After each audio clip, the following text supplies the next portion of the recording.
Higher education ਦੇ ਹਾਲ ਬਾਰੇ ਕੋਈ ਵੀ ਸੁਣਦਾ ਤਾਂ ਉਹਦੀਆਂ ਨਾ ਅੱਖਾਂ ਖੁੱਲ੍ਹ ਜਾਂਦੀਆਂ।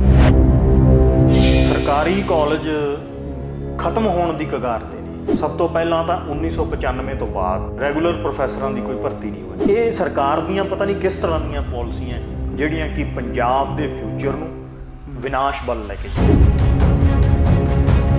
ਜਿੱਥੇ 50 ਕਾਲਜ ਸਰਕਾਰੀ ਹੁੰਦੇ ਸੀ ਉਹਨਾਂ 'ਚੋਂ ਵੀ 3 ਕਾਲਜ ਘਟ ਗਏ। ਜਿੱਥੇ ਵਧਣਾ ਚਾਹੀਦਾ ਸੀ ਇਹ ਅੰਕੜਾ ਉਹ ਘਟਿਆ।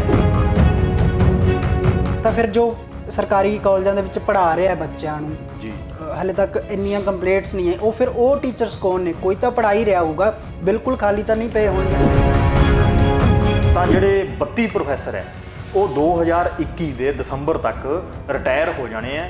ਕਹਿਣ ਦਾ ਮਤਲਬ ਇਹ ਹੈ ਕਿ 350 ਪ੍ਰੋਫੈਸਰ ਜਿਹੜੇ ਹੈਗੇ ਆ ਉਹ ਪੂਰਾ ਪੰਜਾਬ ਚਲਾਉਣਗੇ। ਫਿਰ ਕੀ ਫਾਇਦਾ ਹੋਇਆ ਇੰਨੀ ਮਹਿੰਗੀ ਪੜ੍ਹਾਈ ਕਰਨ ਦਾ ਜੇ ਤੁਸੀਂ ਹਾਲੇ ਵੀ ਦਰ ਠੋਕਰਾਂ ਖਾਣੀਆਂ, ਮੰਤਰੀਆਂ ਅੱਗੇ ਗੁਜ਼ਾਰਿਸ਼ਾਂ ਕਰਨੀਆਂ? ਫਿਰ ਫਾਇਦਾ ਕੀ ਹੋਇਆ? ਪਿਛਲੇ ਸਾਲਾਂ ਦੇ ਵਿੱਚ ਜੋ ਨਸ਼ਾ, ਗੈਂਗਵਾਰ, ਗੈਂਗਸਟਰਸ ਜਿਹੜੇ ਸਾਹਮਣੇ ਆਏ ਹੈ, ਸਰਕਾਰੀ ਕਾਲਜਾਂ ਦੀ ਬਦਹਾਲੀ ਕਰਕੇ ਇਹ ਚੀਜ਼ਾਂ ਸਾਹਮਣੇ ਆਈਆਂ ਨੇ। ਇਸ ਸਮੇਂ ਜੋ ਪੰਜਾਬ ਸਰਕਾਰ ਦਾ ਜੋ ਧਿਆਨ ਹੈ ਸਾਰਾ, ਉਹ ਤਾਂ ਆਪਦੇ ਜਿਹੜੇ ਲੀਡਰ ਆ ਉਹਨਾਂ ਨੂੰ ਮਨਾਉਣ, ਰਸਾਉਣ, ਅਸਤੀਫੇ ਦੇਣ ਦੇ ਵਿੱਚ ਲੱਗਾ ਹੋਇਆ ਹੈ। ਕੋਈ ਗੱਲ ਸੁਣ ਪਾ ਰਿਹਾ ਤੁਹਾਡੀ? ਅਸੀਂ ਅਬੋਹਰ ਦੇ ਵਿੱਚ ਜਿਹੜਾ ਹੈਗਾ ਇਹ ਰੋਸ ਪ੍ਰਗਟਾਵਾ ਸਬਜ਼ੀ ਵੇਚ ਕੇ MPhil PhD UGC ਨੈਟ ਇਹ ਕਰ ਚੁੱਕੇ ਹਾਂ ਤਾਂ ਜੋ ਸਰਕਾਰ ਨੂੰ ਸ਼ਰਮ ਆਵੇ। ਸਰਕਾਰ ਤੋਂ ਉਹਨਾਂ ਦੇ ਮਹਿਕਮਿਆਂ ਸੰਬੰਧੀ ਅੰਕੜੇ ਲੈਣੇ ਇਹ ਜਿਹੜਾ ਹੈਗਾ ਖਾਲਾ ਜੀ ਦਾ ਵਾੜਾ ਨਹੀਂ। ਦੇਖੋ ਪੰਜਾਬ ਦੀ ਜਨਸੰਖਿਆ ਵਧੀ ਹੈ ਪਰ ਪੋਸਟਾਂ ਘਟੀਆਂ ਵੀ 10 ਕਾਲਜਾਂ ਦੇ ਵਿੱਚ ਇੱਕ ਪ੍ਰੋਫੈਸਰ ਕੰਮ ਕਰ ਰਹੇ ਨੇ ਔਰ 11 ਕਾਲਜਾਂ ਦੇ ਵਿੱਚ ਇੱਕ ਵੀ ਰੈਗੂਲਰ ਪ੍ਰੋਫੈਸਰ ਨਹੀਂ ਹੈਗਾ। ਔਰ ਜਿਵੇਂ ਪੰਜਾਬ ਦੇ ਕਿਸਾਨਾਂ ਨੇ ਕੇਂਦਰ ਦੀ ਸਰਕਾਰ ਦੇ ਖਿਲਾਫ 3 ਕਾਲੇ ਕਾਨੂੰਨਾਂ ਦੇ ਖਿਲਾਫ ਟਿਕਰੀ ਤੇ ਸਿੰਘੂ ਬਾਰਡਰ ਵਾਲਾ ਮੋਰਚਾ ਲਾਇਆ, ਮੈਨੂੰ ਇਉਂ ਲੱਗਦਾ ਹੈ ਕਿ ਜੇ ਅਸੀਂ ਪਿੰਡਾਂ ਦੇ ਲੋਕਾਂ ਨੂੰ ਇਹ ਅੰਕੜਾ ਦੱਸ ਦਈਏ ਜਾ ਕੇ ਤਾਂ ਪੰਜਾਬ ਦੇ ਵਿੱਚ ਵੀ ਉਹੀ ਮੋਰਚਾ ਹਾਇਰ ਐਜੂਕੇਸ਼ਨ ਵਾਸਤੇ ਲੜੂ। ਜਿੰਦਾਬਾਦ ਚੈਨਲ ਦੇਖ ਰਹੇ ਸਾਰੇ ਦਰਸ਼ਕਾਂ ਦਾ ਸਵਾਗਤ ਹੈ। ਮੈਂ ਮਨਪ੍ਰੀਤ ਔਲਖ।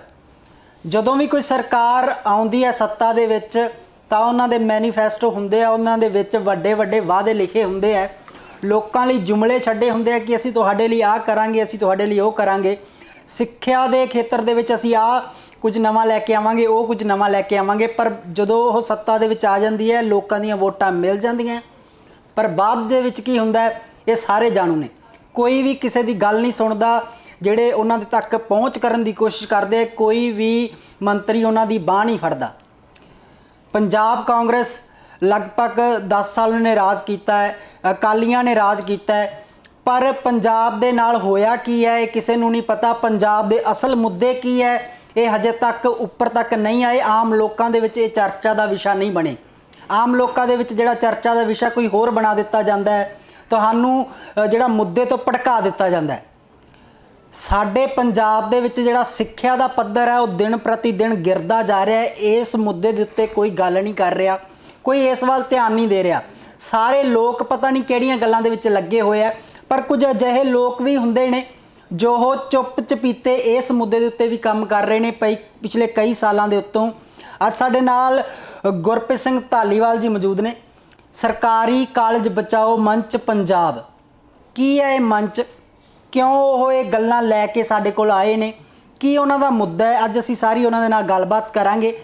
ਸਵਾਗਤ ਹੈ ਜੀ ਸਾਡੇ ਚੈਨਲ ਤੇ। ਬਹੁਤ ਮਿਹਰਬਾਨੀ। ਸਭ ਤੋਂ ਪਹਿਲਾਂ ਇਹੀ ਸਵਾਲ ਕਰਨਾ ਚਾਹੂੰਗਾ, ਇਹ ਕੀ ਮੰਚ ਹੈ ਸਰਕਾਰੀ ਕਾਲਜ ਬਚਾਓ ਮੰਚ? ਤੁਹਾਨੂੰ ਲੱਗਦਾ ਕਿ ਸਰਕਾਰੀ ਕਾਲਜ ਬਚਣ ਦੀ ਕਗਾਰ ਤੇ ਨਹੀਂ ਹੈ ਜਾਂ ਖਤਮ ਹੋਣ ਦੀ ਕਗਾਰ ਤੇ ਨਹੀਂ ਹੈ? ਕੀ ਤੁਹਾਡੇ ਮੁੱਦੇ ਨੇ ਦਰਸ਼ਕਾਂ ਨਾਲ ਸਾਂਝੇ ਕਰੋ ਜੀ। ਜਿੱਥੋਂ ਤੱਕ ਇਸ ਮੰਚ ਦਾ ਨਾਮ ਰੱਖਿਆ ਗਿਆ ਹੈ, ਇਸ ਸੰਬੰਧੀ ਤੁਸੀਂ ਸਵਾਲ ਪੁੱਛਿਆ ਹੈ, ਸਰਕਾਰੀ ਕਾਲਜ ਖਤਮ ਹੋਣ ਦੀ ਕਗਾਰ ਤੇ ਨੇ। ਪਤਨ ਵੱਲ ਜਾ ਕੀ ਰਹੇ ਨੇ? ਪਤਨ ਹੋ ਚੁੱਕਿਆ। ਕਿਉਂਕਿ 2 ਆਪਾਂ ਵੱਡੇ ਕਾਰਨ ਇਹਨਾਂ ਦੇ ਗਿਣਦੇ ਹਾਂ। ਸਭ ਤੋਂ ਪਹਿਲਾਂ ਤਾਂ 1995 ਤੋਂ ਬਾਅਦ ਰੈਗੂਲਰ ਪ੍ਰੋਫੈਸਰਾਂ ਦੀ ਕੋਈ ਭਰਤੀ ਨਹੀਂ ਹੋਈ। ਦੂਜੀ ਗੱਲ 1990 'ਚ ਰੈਸ਼ਨਲਾਈਜੇਸ਼ਨ ਹੋਈ। ਉਸ ਤੋਂ ਪਹਿਲਾਂ ਪੰਜਾਬ ਦੇ ਸਰਕਾਰੀ ਕਾਲਜਾਂ ਦੇ ਵਿੱਚ ਜਿਹੜੇ 2450 ਪ੍ਰੋਫੈਸਰ ਜਿਹੜੇ ਹੈਗੇ ਹੁੰਦੇ ਸੀ, ਇੰਨੀਆਂ ਪੋਸਟਾਂ ਸੈਂਕਸ਼ਨ ਸੀਗੀਆਂ। ਪਰ 1990 ਤੋਂ ਬਾਅਦ ਇਹ ਜਿਹੜੀਆਂ ਪੋਸਟਾਂ ਘਟਾ ਕੇ 1873 ਕਰ ਦਿੱਤੀਆਂ ਗਈਆਂ। ਦੇਖੋ ਪੰਜਾਬ ਦੀ ਜਨਸੰਖਿਆ ਵਧੀ ਹੈ ਪਰ ਪੋਸਟਾਂ ਘਟੀਆਂ। ਦੂਜੇ ਪਾਸੇ ਜਿੱਥੇ 50 ਕਾਲਜ ਸਰਕਾਰੀ ਹੁੰਦੇ ਸੀਗੇ, ਅੱਛਾ, ਉਹਨਾਂ 'ਚੋਂ ਵੀ 3 ਕਾਲਜ ਘਟ ਗਏ। ਅੱਛਾ, ਜਿੱਥੇ ਵਧਣਾ ਚਾਹੀਦਾ ਸੀ ਇਹ ਅੰਕੜਾ ਉਹ ਘਟਿਆ। ਹੋਰ ਘਟਦਾ ਘਟਦਾ ਇੱਥੋਂ ਤੱਕ ਪਹੁੰਚ ਗਿਆ 1873 ਪੋਸਟਾਂ ਦੇ ਵਿੱਚੋਂ ਸਿਰਫ 347 ਪ੍ਰੋਫੈਸਰ ਜਿਹੜੇ ਨੇ ਉਹ ਰੈਗੂਲਰ ਕੰਮ ਕਰ ਰਹੇ ਨੇ ਪੰਜਾਬ ਦੇ ਵਿੱਚ, ਔਰ ਉਹਨਾਂ ਦੇ ਵਿੱਚੋਂ 39 ਪ੍ਰੋਫੈਸਰ ਚੰਡੀਗੜ੍ਹ ਦੇ ਵਿੱਚ ਡੈਪੂਟੇਸ਼ਨ ਤੇ ਲੱਗੇ ਹੋਏ ਨੇ। ਔਰ ਜੇ ਹੋਰ ਆਪਾਂ ਪਤਨ ਵੱਲ ਨਿਗਾਹ ਮਾਰੀਏ ਤਾਂ ਜਿਹੜੇ 32 ਪ੍ਰੋਫੈਸਰ ਹੈ ਉਹ 2021 ਦੇ ਦਸੰਬਰ ਤੱਕ ਰਿਟਾਇਰ ਹੋ ਜਾਣੇ ਆ। ਕਹਿਣ ਦਾ ਮਤਲਬ ਇਹ ਹੈ ਕਿ 250 ਪ੍ਰੋਫੈਸਰ ਜਿਹੜੇ ਹੈਗੇ ਆ ਉਹ ਪੂਰਾ ਪੰਜਾਬ ਚ ਲਾਉਣਗੇ। ਔਰ ਸਰਕਾਰ ਨੇ ਇਸ ਦੇ ਵਿਕਲਪ ਦੇ ਤੌਰ ਤੇ ਕੁਝ ਗੈਸਟ ਫੈਕਲਟੀ ਨਾਂ ਤੇ, ਕੁਝ ਪਾਰਟ ਟਾਈਮ ਨਾਂ ਤੇ, ਇੱਕ ਹੁਣ ਨਵੀਂ ਇੱਕ ਜਿਹੜੀ ਹੈਗੀ ਆ ਵੈਰਾਈਟੀ ਸਰਕਾਰ ਨੇ ਕੱਢੀ, ਰਿਸੋਰਸ ਪਰਸਨ ਪ੍ਰੋਫੈਸਰਾਂ ਦੀ ਥਾਂ ਤੇ, ਜਿਨ੍ਹਾਂ ਦੀ ਐਲੀਜੀਬਿਲਟੀ ਕੋਈ ਨਹੀਂ, ਐਮਏ ਵਾਲਾ ਐਮਏ ਨੂੰ ਪੜ੍ਹਾਊਗਾ। ਅੱਛਾ, ਇਹਨਾਂ ਨਾਲ ਜਿਹੜਾ ਡੰਗ ਟਪਾਇਆ ਜਾ ਰਿਹਾ ਹੈ। ਔਰ ਪਿਛਲੇ ਸਾਲਾਂ ਦੇ ਵਿੱਚ ਜੋ ਨਸ਼ਾ ਔਰ ਜੋ ਗੈਂਗਵਾਰ ਗੈਂਗਸਟਰਸ ਜਿਹੜੇ ਸਾਹਮਣੇ ਆਏ ਹੈ, ਉਹ ਇਸੇ ਮਤਲਬ ਕਿ ਸਰਕਾਰੀ ਕਾਲਜਾਂ ਦੀ ਬਦਹਾਲੀ ਕਰਕੇ ਇਹ ਚੀਜ਼ਾਂ ਸਾਹਮਣੇ ਆਈਆਂ ਨੇ। ਇਸ ਕਰਕੇ ਅਸੀਂ ਇਸ ਮੰਚ ਦਾ ਨਾਮ ਸਰਕਾਰੀ ਕਾਲਜ ਬਚਾਓ ਮੰਚ ਜਿਹੜਾ ਰੱਖਿਆ ਹੈ। ਔਰ ਚੁੱਪ ਚਪੀਤੇ ਕੰਮ ਕਰਨ ਦੀ ਜਿਹੜੀ ਤੁਸੀਂ ਗੱਲ ਕੀਤੀ ਹੈ, ਪਿਛਲੇ 2-2.5 ਸਾਲਾਂ ਤੋਂ ਅਸੀਂ ਅੰਕੜੇ ਇਕੱਠੇ ਕਰਦੇ ਆ ਰਹੇ ਸੀਗੇ। ਸਰਕਾਰ ਤੋਂ ਉਹਨਾਂ ਦੇ ਮਹਿਕਮਿਆਂ ਸੰਬੰਧੀ ਅੰਕੜੇ ਲੈਣੇ ਇਹ ਜਿਹੜਾ ਹੈਗਾ ਖਾਲਾ ਜੀ ਦਾ ਵਾੜਾ ਨਹੀਂ। ਆਰਟੀਆਈਆਂ ਇੱਕ ਸਾਲ ਤੱਕ ਇੱਕ ਦਫ਼ਤਰ ਤੋਂ ਦੂਜੇ ਦਫ਼ਤਰ ਤੱਕ ਘੁੰਮਦੀਆਂ ਨੇ, ਫਿਰ ਕਿਤੇ ਜਾ ਕੇ ਆਰਟੀਆਈ ਜਿਹੜੀ ਹੈਗੀ ਆ ਆਪਾਂ ਨੂੰ ਮਿਲਦੀ ਹੈ। 1.5 ਸਾਲ ਤਾਂ ਸਾਨੂੰ ਇਹ ਅੰਕੜੇ ਇਕੱਠੇ ਕਰਨ ਤੇ ਲੱਗਿਆ। ਸਾਡੇ ਬਹੁਤ ਹੀ ਮਿਹਨਤੀ ਪ੍ਰੋਫੈਸਰ ਸਾਹਿਬਾਨ ਜਿਹੜੇ ਕਈ ਪ੍ਰਾਈਵੇਟ ਕਾਲਜਾਂ 'ਚ ਕੰਮ ਕਰ ਰਹੇ ਹੈ, ਕੁਛ ਕੁ ਸਕੂਲਾਂ 'ਚ ਵੀ ਪੜ੍ਹਾ ਰਹੇ ਹੈ ਬਟ ਐਲੀਜੀਬਿਲਟੀ ਪ੍ਰੋਫੈਸਰ ਵਾਲੀ ਰੱਖਦੇ ਹੈ, ਕੁਛ ਕੌਂਸਟੀਟਿਊਐਂਟ ਕਾਲਜਾਂ ਦੇ ਵਿੱਚ ਪੜ੍ਹਾ ਰਹੇ ਹੈ। ਉਹਨਾਂ ਦੀ ਮਿਹਨਤ ਸਦਕਾ ਇਹ ਜਿਹੜਾ ਅੰਕੜਾ ਅਸੀਂ ਇਕੱਠਾ ਕੀਤਾ ਹੈ, ਹੁਣ ਜਦੋਂ ਪੰਜਾਬ ਦੇ ਸਾਹਮਣੇ ਅਸੀਂ ਰੱਖਿਆ ਤਾਂ ਇਹ ਇੰਨਾ ਹੈਰਾਨੀਜਨਕ ਕਿ ਜਦੋਂ ਇਹ ਅੰਕੜਾ ਸੁਣਦਾ ਹੈ, ਹਾਇਰ ਐਜੂਕੇਸ਼ਨ ਦੇ ਹਾਲ ਬਾਰੇ ਕੋਈ ਵੀ ਸੁਣਦਾ ਹੈ ਤਾਂ ਉਹਦੀਆਂ ਨਾ ਅੱਖਾਂ ਖੁੱਲ੍ਹ ਜਾਂਦੀਆਂ ਕਿ ਅੱਖਾਂ ਟੱਡੀਆਂ ਰਹਿ ਜਾਂਦੀਆਂ। ਇਸੇ ਤਰ੍ਹਾਂ ਕੱਲ ਸਰਦਾਰ ਪ੍ਰਗਟ ਸਿੰਘ ਸਿੱਖਿਆ ਮੰਤਰੀ, ਉਹਨਾਂ ਨਾਲ ਗੱਲਬਾਤ ਹੋਈ, ਉਹ ਵੀ ਹੈਰਾਨ ਹੋ ਗਏ ਸੀ। ਅੱਛਾ, ਤੁਸੀਂ ਕਹਿ ਰਹੇ ਸੀ 1995 ਤੋਂ ਬਾਅਦ ਜਿਹੜੇ ਸਰਕਾਰੀ ਟੀਚਰਾਂ ਦੀ ਭਰਤੀ ਨਹੀਂ ਹੋਈ ਜੀ, ਤਾਂ ਫਿਰ ਜੋ ਸਰਕਾਰੀ ਕਾਲਜਾਂ ਦੇ ਵਿੱਚ ਪੜ੍ਹਾ ਰਿਹਾ ਬੱਚਿਆਂ ਨੂੰ ਜੀ, ਹਲੇ ਤੱਕ ਇੰਨੀਆਂ ਕੰਪਲੇਂਟਸ ਨਹੀਂ ਹੈ, ਉਹ ਫਿਰ ਉਹ ਟੀਚਰਸ ਕੌਣ ਨੇ? ਕੋਈ ਤਾਂ ਪੜ੍ਹਾ ਹੀ ਰਿਹਾ ਹੋਊਗਾ, ਬਿਲਕੁਲ ਖਾਲੀ ਤਾਂ ਨਹੀਂ ਪਏ ਹੋਣਗੇ। ਨਹੀਂ, ਕੰਪਲੇਂਟਸ ਦੀ ਜਿਹੜੀ ਤੁਸੀਂ ਗੱਲ ਕੀਤੀ ਹੈ, ਇਹ ਨਹੀਂ ਹੈ ਕਿ ਕੰਪਲੇਂਟਸ ਨਹੀਂ ਹੈਗੀਆਂ। ਲੋਕ ਤਰ੍ਹਾਂ ਕਰਦੇ ਆ। ਤੁਸੀਂ ਦੇਖੋ ਥੋੜਾ ਜਿਹਾ ਪਿੱਛੇ ਰਿਕਾਰਡ ਅਖਬਾਰਾਂ ਦਾ, ਜਦੋਂ ਸੋਸ਼ਲ ਮੀਡੀਆ ਇੰਨਾ ਐਕਟਿਵ ਨਹੀਂ ਸੀ, ਅਖਬਾਰਾਂ 'ਚ ਲੋਕ ਧਰਨੇ ਮਾਰਦੇ ਰਹੇ ਹੈ ਵੀ ਟੀਚਰ ਹੈ ਨਹੀਂ। ਹੁਣ ਤੁਸੀਂ ਮੇਰੇ ਹੋਮ ਟਾਊਨ ਦੀ ਗੱਲ ਕਰੋ, ਫਾਜ਼ਿਲਕਾ ਦੀ ਗੱਲ ਕਰੋ, ਉੱਥੇ ਇੱਕ ਐਮਆਰ ਕਾਲਜ ਹੈ, ਐਮਆਰ ਸਰਕਾਰੀ ਕਾਲਜ ਹੈ ਜਿਹੜਾ ਕਿ 1934 ਦਾ ਖੁੱਲਿਆ ਹੈ। ਵੰਡ ਤੋਂ ਪਹਿਲਾਂ ਦਾ ਕਾਲਜ ਹੈ, ਉਦੋਂ ਜ਼ਿਲ੍ਹਾ ਜਲੰਧਰ ਪੈਂਦਾ ਸੀਗਾ, ਡਿਵੀਜ਼ਨ ਸੀ ਜਿਹੜੀ ਉਹਨਾਂ ਵੇਲਿਆਂ 'ਚ। ਉੱਥੇ ਸਿਰਫ 2 ਪ੍ਰੋਫੈਸਰ ਰੈਗੂਲਰ ਸੀਗੇ। ਆ ਪਿਛਲੇ 1 ਮਹੀਨੇ ਦੇ ਵਿੱਚ ਉਹਨਾਂ ਦੀ ਵੀ ਟਰਾਂਸਫਰ ਕਰਤੀ ਹੈ। ਉੱਥੇ ਟੋਟਲੀ ਜਿਹੜਾ ਗੈਸਟ ਫੈਕਲਟੀ ਤੇ ਪਾਰਟ ਟਾਈਮ ਟੀਚਰ ਕੰਮ ਕਰ ਰਹੇ ਆ। ਹੁਣ ਦੇਖੋ ਜਿਹੜੇ ਗੈਸਟ ਫੈਕਲਟੀ ਹੈ ਉਹਨਾਂ ਦੀ ਐਲੀਜੀਬਿਲਟੀ ਪੂਰੀ ਹੈ ਨਹੀਂ, 900 ਤੇ 32 ਪੋਸਟਾਂ ਹੈਗੀਆਂ ਉਹਨਾਂ ਦੀਆਂ, ਮਤਲਬ ਇੰਨੇ ਬੰਦੇ ਕੰਮ ਕਰ ਰਹੇ। ਗੈਸਟ ਜਿਹੜੇ ਪਾਰਟ ਟਾਈਮ ਹੈ ਉਹਨਾਂ ਦੀ ਐਲੀਜੀਬਿਲਟੀ ਪੂਰੀ ਹੈ। ਔਰ ਜਿੱਥੇ 75,000 ਤੋਂ ਉਹਨਾਂ ਦੀ ਤਨਖਾਹ ਸ਼ੁਰੂ ਹੋਣੀ ਚਾਹੀਦੀ ਸੀ, ਸਿਰਫ ਉਹਨਾਂ 'ਚ 50,000 ਤੇ ਸਰਕਾਰ ਉਹਨਾਂ ਨੂੰ ਤੋਰੀ ਫਿਰਦੀ ਆ। ਔਰ ਜਿਹੜੇ ਐਲੀਜੀਬਿਲਟੀ ਨਹੀਂ ਪੂਰੀ ਕਰਦੇ ਉਹ 21,600 'ਚ ਕੰਮ ਕਰ ਰਹੇ, 21,700 ਤੇ ਕੰਮ ਕਰ ਰਹੇ ਆ। ਤਾਂ ਉਹਨਾਂ ਨੂੰ ਕੰਮ ਕਰਦਿਆਂ ਨੂੰ ਵੀ 15-15, 20 ਸਾਲ ਹੋ ਗਏ। ਸਰਕਾਰ ਨੇ ਅਲਾਓ ਕੀਤਾ। ਹੁਣ ਰਿਸੋਰਸ ਪਰਸਨ ਇਕੱਲੇ ਐਮਏ ਵਾਲੇ ਹੀ ਹੈ। ਇਦੋਂ ਤਾਂ ਵੱਧ ਕੁਆਲੀਫਿਕੇਸ਼ਨ ਵਾਲੇ ਸਕੂਲਾਂ 'ਚ ਬੈਠੇ ਨੇ। ਐਮਏ ਬੀਐਡ ਪਲੱਸ ਟੈਟ ਦਾ ਟੈਸਟ ਪਲੱਸ ਉਸ ਤੋਂ ਬਾਅਦ ਇੱਕ ਹੋਰ ਟੈਸਟ ਹੁੰਦਾ ਹੈ, ਉਹ ਪਾਰ ਕਰਕੇ ਸਕੂਲਾਂ ਦੇ ਵਿੱਚ ਟੀਚਰ ਜਿਹੜਾ ਹੈਗਾ ਲੱਗਦਾ ਹੈ। ਔਰ ਕਾਲਜਾਂ ਦੇ ਵਿੱਚ ਇਕੱਲੀ ਐਮਏ ਵਾਲਿਆਂ ਨੂੰ ਬੀਏ ਵਾਲਿਆਂ ਨੂੰ ਪੜ੍ਹਾਈ ਜਾ ਰਹੇ ਹੈ। ਤਾਂ ਇਹ ਸਰਕਾਰ ਦੀਆਂ ਪਤਾ ਨਹੀਂ ਕਿਸ ਤਰ੍ਹਾਂ ਦੀਆਂ ਪਾਲਿਸੀਆਂ ਜਿਹੜੀਆਂ ਕਿ ਪੰਜਾਬ ਦੇ ਫਿਊਚਰ ਨੂੰ ਵਿਨਾਸ਼ ਵੱਲ ਲੈ ਕੇ ਜਾ ਰਹੇ। ਅੱਛਾ, ਜਿਵੇਂ ਹੁਣ ਤੁਸੀਂ ਦੱਸਿਆ ਸੀਗਾ ਕਿ ਤੁਸੀਂ ਵੀ ਹਾਈ ਐਜੂਕੇਸ਼ਨ ਵੱਲ ਅਪਰੋਚ ਕੀਤਾ ਹੈ, ਤੁਸੀਂ ਕਰੀ ਹੋਈ ਹੈ, UGC ਨੈਟ ਕਲੀਅਰ ਕੀਤੇ ਹੋਏ ਤੁਹਾਡੇ 2 ਵਾਰੀ। ਜੀ, ਪਰ ਫਿਰ ਵੀ ਤੁਹਾਨੂੰ ਨੌਕਰੀ ਨਹੀਂ ਮਿਲੀ, ਤੁਸੀਂ ਆਪਣੇ ਨੂੰ ਬੇਰੁਜ਼ਗਾਰ ਅਧਿਆਪਕ ਦੱਸਦੇ ਹੋ ਜੀ। ਫਿਰ ਕੀ ਫਾਇਦਾ ਹੋਇਆ ਇੰਨੀ ਮਹਿੰਗੀ ਪੜ੍ਹਾਈ ਕਰਨ ਦਾ ਜੇ ਤੁਸੀਂ ਹਾਲੇ ਵੀ ਦਰ ਠੋਕਰਾਂ ਖਾਣੀਆਂ, ਮੰਤਰੀਆਂ ਅੱਗੇ ਗੁਜ਼ਾਰਿਸ਼ਾਂ ਕਰਨੀਆਂ, ਫਿਰ ਫਾਇਦਾ ਕੀ ਹੋਇਆ? ਇਹ ਜਿਹੜਾ ਬੇਸਿਕਲੀ ਸਵਾਲ ਹੈ ਇਹ ਮੌਕੇ ਦੀਆਂ ਸਰਕਾਰਾਂ ਨੂੰ ਬਣਦਾ ਹੈ। ਸਾਡਾ ਕੰਮ ਸੀ ਆਪਦੇ ਇੰਟਰਸਟ ਦੇ ਹਿਸਾਬ ਨਾਲ ਪੜ੍ਹਾਈ ਲਿਖਾਈ ਕਰਨਾ, ਮਿਹਨਤ ਕਰਨਾ। ਜਿੰਨੇ ਵੀ ਪ੍ਰੋਫੈਸਰ ਨੇ ਬੇਰੁਜ਼ਗਾਰ ਜਿਹੜੇ ਹੁਣ ਘੁੰਮ ਰਹੇ ਨੇ ਜਾਂ ਪ੍ਰਾਈਵੇਟ ਕਾਲਜਾਂ ਦੇ ਸ਼ੋਸ਼ਣ ਦਾ ਸ਼ਿਕਾਰ ਹੋ ਰਹੇ ਹੈ, ਜੇ ਆਪਾਂ ਗੱਲ ਕਰੀਏ ਵੀ 6 ਸਾਲ ਪਾਲਿਸੀ ਦੇ ਤੇ 6 ਸਾਲ ਦਾ ਬੱਚਾ ਜਿਹੜਾ ਹੈਗਾ ਐਡਮਿਸ਼ਨ ਲੈਂਦਾ ਹੈ ਤਾਂ ਉਹਦੀ ਜਿਹੜੀ ਹੈਗੀ ਹੈ BA ਕਰਦੇ ਦੀ ਉਮਰ 21 ਸਾਲ ਹੋ ਜਾਂਦੀ ਹੈ, MA ਕਰਦੇ ਦੀ 23 ਸਾਲ ਹੋ ਜਾਂਦੀ ਹੈ, ਔਰ ਉਸ ਤੋਂ ਬਾਅਦ 'ਚ 5 ਸਾਲ ਦੀ PhD ਹੁੰਦੀ ਹੈ। ਔਰ ਉਸ ਤੋਂ ਪਹਿਲਾਂ MPhil ਵੀ ਪਹਿਲਾਂ ਹੁੰਦੀ ਸੀ, ਹੁਣ ਤਾਂ MPhil ਨਿਊ ਐਜੂਕੇਸ਼ਨ ਪਾਲਿਸੀ ਦੇ ਤਹਿਤ ਹਟਾਤੀ ਹੈ। 30 ਸਾਲ ਦੀ ਉਮਰ ਤੱਕ ਉਹ ਸਟੱਡੀ ਕਰਕੇ ਉਹ ਇਸ ਪ੍ਰੋਫੈਸਰ ਦੀ ਜਿਹੜੀ ਜੌਬ ਹੈ ਉਹਦੇ ਲਾਇਕ ਬਣਦਾ ਹੈ। ਪਰ ਜਦੋਂ ਉਹ ਪ੍ਰਾਈਵੇਟ ਖੇਤਰ 'ਚ ਵੜਦਾ ਹੈ, ਕਿਉਂਕਿ ਸਰਕਾਰ ਨੇ ਤਾਂ 1995 ਤੋਂ ਬਾਅਦ 'ਚ ਕੀਤਾ ਕੁਛ ਨਹੀਂ, ਜਦੋਂ ਪ੍ਰਾਈਵੇਟ ਖੇਤਰ 'ਚ ਵੜਦਾ ਹੈ ਤਾਂ ਉਹਨੂੰ 15,600, 21,700 ਔਰ ਥੋੜੇ ਇਨਕਰੀਮੈਂਟ ਦੇ ਨਾਲ ਜਿਹੜਾ ਹੈਗਾ ਉਹਨਾਂ ਦੀ ਸਾਰੀ ਉਮਰ ਜਿਹੜੀ ਟਪਾ। ਪ੍ਰਾਈਵੇਟ ਕਾਲਜਸ ਦੇ ਨਾਲ ਕੀ ਪ੍ਰੋਬਲਮ ਹੈ? ਉੱਥੇ ਕਿਉਂ ਨਹੀਂ ਨੌਕਰੀ ਕਰਨ ਦੇ ਬਾਰੇ ਸੋਚਦੇ? ਪ੍ਰਾਈਵੇਟ ਕਾਲਜਾਂ ਦੇ ਵਿੱਚ ਸਭ ਤੋਂ ਪਹਿਲਾਂ ਤਾਂ ਐਡਹੌਕ ਤੇ ਰੱਖਿਆ ਜਾਂਦਾ ਹੈ। ਐਡਹੌਕ ਦਾ ਮਤਲਬ ਇਹ ਹੈ ਕਿ ਇੱਕ ਵਾਰੀ ਟੈਂਪਰੇਰੀ ਰੱਖ ਲਿਆ, ਉਸ ਤੋਂ ਬਾਅਦ 'ਚ ਉਹਨੇ ਪੋਸਟ ਦੇ ਅਗੇਂਸਟ ਜਿਹੜਾ ਅਪਲਾਈ ਕੀਤਾ ਹੁੰਦਾ ਹੈ ਉਹਦੀ ਇੰਟਰਵਿਊ ਹੁੰਦੀ ਹੈ, ਪ੍ਰੋਪਰ ਜਿਹੜਾ ਹੈਗਾ ਪੈਨਲ ਬਣਦਾ ਯੂਨੀਵਰਸਿਟੀ ਦੇ ਵਿੱਚ, ਉੱਥੋਂ ਦੀ ਸਿਲੈਕਸ਼ਨ ਹੁੰਦੀ ਹੈ, ਫਿਰ ਉਹ ਕਾਲਜ ਜੁਆਇਨ ਕਰਦਾ ਹੈ। 21,700 ਦੇ ਵਿੱਚ ਉਹ 2 ਸਾਲ ਤੱਕ ਉਹਨੂੰ ਵੇਟ ਕਰਨੀ ਹੁੰਦੀ ਹੈ, ਪ੍ਰੋਬੇਸ਼ਨ ਪੀਰੀਅਡ ਹੁੰਦਾ। ਔਰ ਪ੍ਰਾਈਵੇਟ ਕਾਲਜ ਇਹਨਾਂ 2 ਸਾਲਾਂ ਨੂੰ ਵਧਾ ਕੇ 3 ਸਾਲ ਵੀ ਕਰ ਸਕਦੇ ਆ, ਉਦੋਂ ਵੱਧ ਵੀ ਕਰ ਸਕਦੇ ਆ, ਔਰ ਉਹ ਕਰਦੇ ਆ। ਉਸ ਤੋਂ ਬਾਅਦ ਕਿਤੇ ਜਾ ਕੇ ਉਹਨਾਂ ਦਾ ਜਿਹੜਾ ਗ੍ਰੇਡ ਹੈ ਥੋੜਾ ਜਿਹਾ ਠੀਕ ਹੁੰਦਾ। ਹਾਲਾਂਕਿ UGC ਅਲਾਉ ਨਹੀਂ ਕਰਦੀ ਕਿ ਤੁਸੀਂ ਉਹਨਾਂ ਨੂੰ ਘੱਟ ਤਨਖਾਹ ਦਿਓ, ਸਾਈਨ ਪੂਰੀ ਤੇ ਹੁੰਦੇ ਆ ਪਰ ਮਿਲਦੀ ਘੱਟ ਹੈ। ਤਾਂ ਉੱਥੇ ਸ਼ੋਸ਼ਣ ਕਰਵਾਉਣ ਨਾਲੋਂ ਤਾਂ ਸਬਜ਼ੀ ਵੇਚੀ ਬਿਹਤਰ ਹੈ। ਅਸੀਂ ਹਬੋਰ ਦੇ ਵਿੱਚ ਜਿਹੜਾ ਹੈਗਾ ਇਹ ਰੋਸ ਪ੍ਰਗਟਾਵਾ ਸਬਜ਼ੀ ਵੇਚ ਕੇ MPhil PhD UGC ਨੈਟ ਇਹ ਕਰ ਚੁੱਕੇ ਹਾਂ, ਤਾਂ ਜੋ ਸਰਕਾਰ ਨੂੰ ਸ਼ਰਮ ਆਵੇ ਔਰ ਲੋਕਾਂ ਨੂੰ ਅਵੇਅਰਨੈਸ ਹੋਵੇ, ਉਹ ਵੀ ਲੀਡਰਾਂ ਨੂੰ ਸਵਾਲ ਪੁੱਛਣ ਔਰ ਥੋੜਾ ਬਹੁਤ ਜਿਹੜਾ ਹੈਗਾ ਸਰਕਾਰ ਵੀ ਸ਼ਰਮ ਕਰੇ ਕਿ ਇਹ ਜਿਹੜਾ ਮਹਿਕਮਾ ਅਸੀਂ ਅੱਖੋਂ ਪਰੋਖੇ ਰੱਖ ਰੱਖਿਆ ਹੈ, ਇਹਦੇ ਵੱਲ ਧਿਆਨ ਦੇਈਏ। ਸਰਕਾਰ ਮੈਨੂੰ ਲੱਗਦਾ ਸ਼ਰਮ ਕਰਦੀ ਨਹੀਂ ਹੈ। ਸਰਕਾਰ ਨਹੀਂ ਸ਼ਰਮ ਕਰਦੀ ਕਿਉਂਕਿ ਉਹ ਹਰੇਕ ਵਾਰੀ ਆਪਦੇ ਮੈਨੀਫੈਸਟੋ ਦੇ ਵਿੱਚ ਕੁਝ ਨਾ ਕੁਝ ਲੈ ਕੇ ਆਉਂਦੀ ਹੈ। ਸਿੱਖਿਆ ਦੇ ਲਈ ਅਸੀਂ ਆਹ ਕਰਾਂਗੇ, ਸਿੱਖਿਆ ਦੇ ਉਹ ਕਰਾਂਗੇ। ਹੁਣ ਜਿਹੜੇ ਸੁਖਬੀਰ ਬਾਦਲ ਕਹਿ ਰਹੇ ਅਸੀਂ ਸਿੱਖਿਆ ਦੇ ਲਈ ਆਹ ਕਰਾਂਗੇ, ਅਸੀਂ IELTS ਦੇ ਕੋਰਸ ਕਰਾਉਣ ਲਈ ਜਿਹੜਾ ਤੁਹਾਨੂੰ ਹੈਲਪ ਕਰਾਂਗੇ, ਪਰ ਹੁੰਦਾ ਕੁਝ ਨਹੀਂ ਹੈ। ਕੈਪਟਨ ਸਾਹਿਬ ਕਹਿੰਦੇ ਰਹੇ 4.5 ਸਾਲ ਮੈਂ ਆਹ ਕਰ ਰਿਹਾ, ਮੈਂ ਰੋਜ਼ਗਾਰ ਮੇਲੇ ਲਗਾ ਰਿਹਾ। ਹੁਣ ਚੰਨੀ ਸਾਹਿਬ ਆ ਰਹੇ ਹੈ, ਉਹ ਵੀ ਕਹਿ ਰਹੇ, ਉਹ ਤਾਂ ਮੈਂ ਕਹਿ ਰਿਹਾ ਵੀ ਮੈਂ ਗਰੀਬ ਘਰ 'ਚ ਉੱਠਿਆ ਤੇ ਮੈਨੂੰ ਹੈ ਕਿ ਗਰੀਬਾਂ ਦੇ ਬੱਚੇ ਪੜ੍ਹਨ, ਮੈਂ ਐਜੂਕੇਸ਼ਨ ਲਈ ਕਰੂੰਗਾ। ਤੁਹਾਨੂੰ ਲੱਗਦਾ ਕਿ ਇਹ ਸਭ ਜੋ ਵਾਅਦੇ ਕਰਦੇ ਆ ਮੰਤਰੀ ਇਹ ਕਿਤੇ ਪੂਰੇ ਹੁੰਦੇ ਆ ਜਾਂ ਹੋਣਗੇ ਅੱਗੇ ਜਾ ਕੇ? ਤੁਹਾਡੇ 3 ਸਵਾਲ ਨਿਕਲ ਕੇ ਆਉਂਦੇ ਆ ਜੀ।